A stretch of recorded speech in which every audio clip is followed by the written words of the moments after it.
Cześć! Dzisiaj opowiem Wam, jak z pomysłu hej, a może by zrobić działającą ręczną ładowarkę do telefonu, wyszło to. Na lokalnym skupie złomu udało mi się kiedyś kupić taką oto uszkodzoną deskę elektryczną. Wymontowałem z niej bezszczotkowy silnik, który posłużył mi jako generator. Zanim jednak przejdziemy do elektroniki, zacząć musimy od napędu generatora.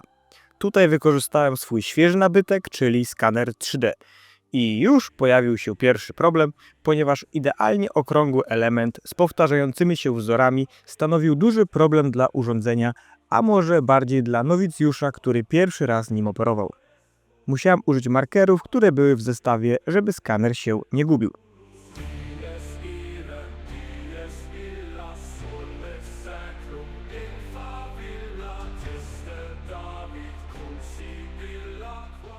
Następnie w Fusion 360 zaprojektowałem idealnie przylegający uchwyt z rączką do kręcenia. Całość zaprojektowałem tak, że nie musiałem modyfikować silnika, więc nic nie stoi na przeszkodzie, żeby w przyszłości silnik wykorzystać w innym projekcie.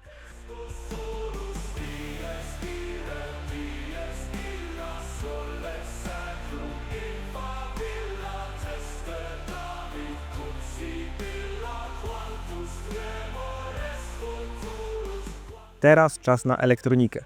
Początkowo uznawałem, że wygenerowanie 20 W energii elektrycznej to żaden problem dla dorosłego faceta. Podłączyłem więc przetwornicę, której zadaniem było utrzymanie napięcia 12 V i do jej wyjścia podłączyłem ładowarkę samochodową. Ale chwila. Dlaczego dwie przetwornice? Po co z 6 robić 12, żeby potem zrobić z tego 5? To nie ma sensu, to jest strata energii. No tutaj jestem winny wyjaśnienia. Uznałem, że jeżeli taka maleńka ładowarka z korbką, z bardzo małą dźwignią potrafi ładować telefon, to bezszczotkowy, łożyskowany silnik z solidnym uchwytem do kręcenia bez problemu wygeneruje mi tyle energii, że te straty będą pomijalne. Do tego, jak bardzo się myliłem, zaraz przejdziemy. Drugim powodem było to, że od lat ładowanie nie odbywa się tylko poprzez podanie plusa i minusa. Urządzenia komunikują się z ładowarkami, dzięki czemu możliwe jest szybsze ładowanie. Początek wydawał się obiecujący, jednak w momencie załączenia się szybszego ładowania nagłe obciążenie generatora powodowało spadek napięcia na wejściu i rozłączenie przetwornicy.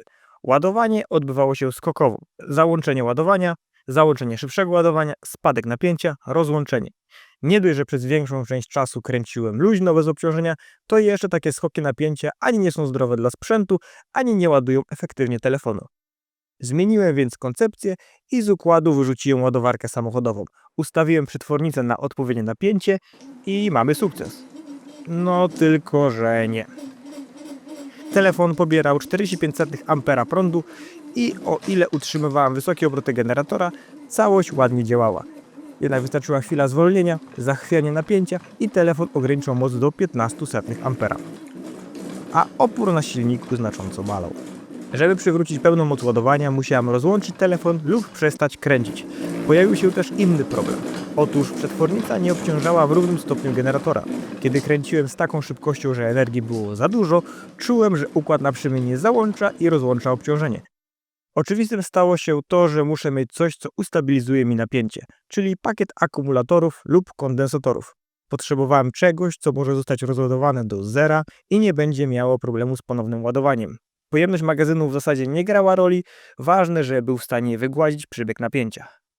Przypomniałem sobie, że w garażu mam dwie baterie od wkrętarek starej technologii niklowo-kadmowej. Takie baterie nie miały żadnego BMS-a, jak obecne pakiety litowe, a to dlatego, że rozładowanie do zera nie powodowało ogromnych zniszczeń. Podłączyłem na szybko ogniwa pod generator i zadziałało. Skoki napięcia się znacząco zmniejszyły. Te baterie od ponad 3 lat nie były używane. Wyselekcjonowałem 9 sztuk w najlepszej kondycji i połączyłem je szeregowo. Każde ogniwo ma maksymalne napięcie 1,45 V, przy 9 sztukach daje nam to 13 V. Tak, to napięcie nie jest przypadkowe. Skoro i tak muszę mieć baterię, która zwiększy mi masę oraz rozmiar urządzenia, to niech to obsługuje standard szybkiego ładowania. Efektywny zakres pracy mojej baterii to 9 do 13 V. Czyli kręcąc wolno silnikiem nie wygeneruje napięcia umożliwiającego ładowanie. Co więcej, im bardziej naładowany byłby pakiet, tym szybciej musiałbym kręcić. Dlatego między generator a baterię dałem przetwornicę, ogniwa naładowałem początkowo ładowarką modelarską, aby upewnić się, że wszystkie są sprawne. Teraz czas na znalezienie obudowy do naszego projektu. Tutaj znowu z pomocą przyszedł lokalny skup złomu, gdzie udało mi się dostać taką starą, tanią latarkę. W pewnych latach w Polsce bardzo popularne były latarki akumulatorowe, które można było ładować podpinając je do gniazdka. Tutaj właśnie mamy przykład takiego modelu, mały żelowy akumulator i do tego malutki transformator. Akumulator, co ciekawe, posiada tylko dwie cele, co pozwoliło mi przypuszczać, że miał on napięcie około 4 V. Pobór prądu przez diody LED latarki zdawał się potwierdzać moje przypuszczenia.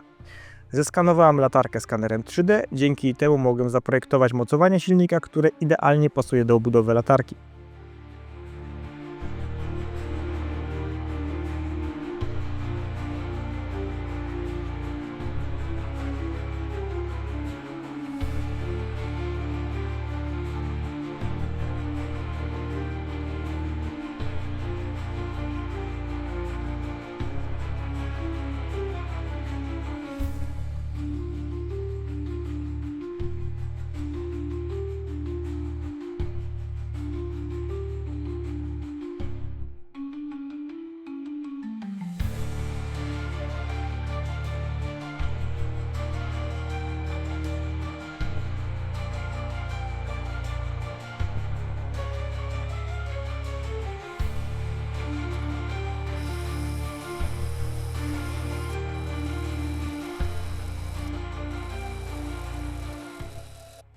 Dzięki skanerowi mogłem dokładnie zaprojektować również miejsce na baterię. Z racji ograniczonych wymiarów ogniwa musiały znaleźć się poza oryginalną konstrukcją. W obudowie baterii zrobiłem miejsce na gniazdko zapalniczki samochodowej. Postanowiłem nie montować układu ładowania telefonu na stałe. Dzięki takiemu rozwiązaniu mogę podłączyć do latarki inne urządzenia, jak na przykład CB radio. Tak jak wspomniałem wcześniej, całość ma być naprawialna, a każdy element ma być mocowany na śruby. Nie ma mowy o zalaniu wszystkiego klejem, żeby tylko nagrać filmik, że jakoś to się trzyma.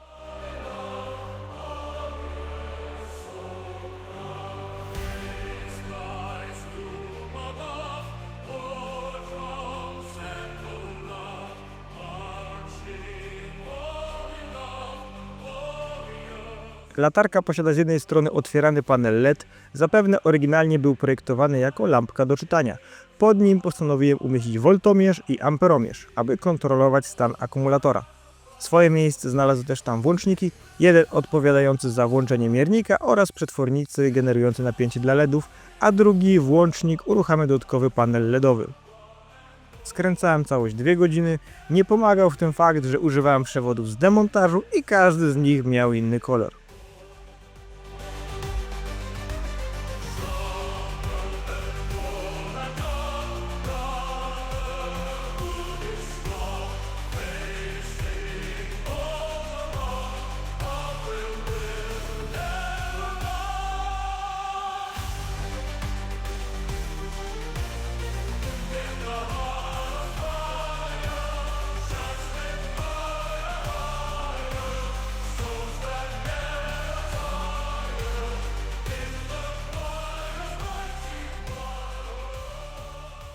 Telefon to Samsung A12, który w chwili podłączenia miał baterię naładowaną w 28%.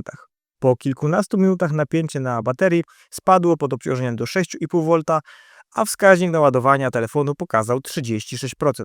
Zostawiłem podłączony telefon, napięcie spadło do 5 V, a ładowarka praktycznie zakończyła proces ładowania. Godzina 3 rano, ale muszę to przetestować. Rozładowany całkowicie akumulator ładowałem przez równe 10 minut.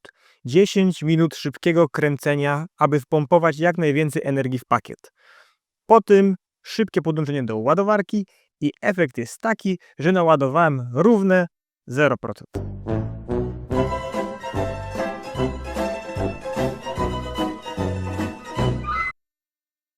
A napięcie na latarce było niższe niż przed ładowaniem. Następnego dnia rozebrałem całość i okazało się, że bardzo dziwnemu uszkodzeniu uległ amperomierz. Pokazywał on przepływ prądu, obciążał w jakimś stopniu generator, bo czułem opór, ale jednocześnie nic się nie grzało wewnątrz, czyli te parametry były błędne. Troszkę mi szkoda, bo specjalnie kupiłem amperomierz z limitem do 10 A, ale może przy agresywnym starcie generatora było przez milisekundę więcej i to go uszkodziło. Po naprawie przyszedł czas na ostateczny test. Zakładam, że nikt nie będzie używał takiej ręcznej ładowarki rekreacyjnie, raczej będzie to opcja awaryjna. Dlatego rozładowałem całkowicie telefon i latarkę, żeby sprawdzić, ile czasu potrzebuję na uruchomienie urządzenia. Zamiast dzwonić do kogoś w nocy, odpalę sobie film na YouTube. Pierwszy procent skoczył po mniej niż 2 minutach kręcenia. Postanowiłem pododawać baterię jeszcze przez kolejne 3 minuty, ponieważ jestem sam i w czasie obsługi telefonu nie mogę go ładować. A akumulator jest rozładowany i pełni tylko funkcję wygładzenia napięcia. 8 minut od rozpoczęcia testu uruchamiam film. Ładuję akumulator jeszcze przez minutę, ale zostawiam podłączoną ładowarkę, żeby wyciągnąć co się da z pakietu. Telefon wyłączył się po 3 minutach, czyli 12 minut od rozpoczęcia ładowania. Zgromadzona energia pozwoliła na włączenie telefonu i 5 minut oglądania YouTube przy pełnej jasności ekranu.